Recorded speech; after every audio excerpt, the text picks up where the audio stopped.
হাট্টি মাটিম ডিম, তারা মাঠে পারে ডিম, তাদের খাড়া দুটো শিং, তারা হাট্টি মাটিম ডিম।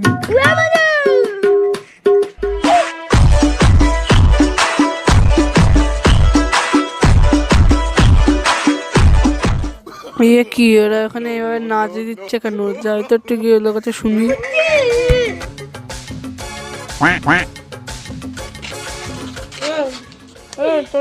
তোরা নাচছিস কেন রে? তোরা নাচছিস কেন?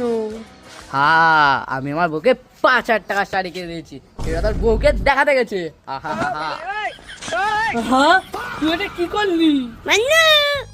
আরে আমার বাড়িকে আমার তোর যেতে হবে শাড়ি কিনতে, সব টাকা নষ্ট হয়ে যাবে। কিন্তু তুই নাচছিস কেন রে? ওই শাড়ির দোকানটা আমার, ওই শাড়িটা শুধু আমার দোকানেই পাওয়া যায়।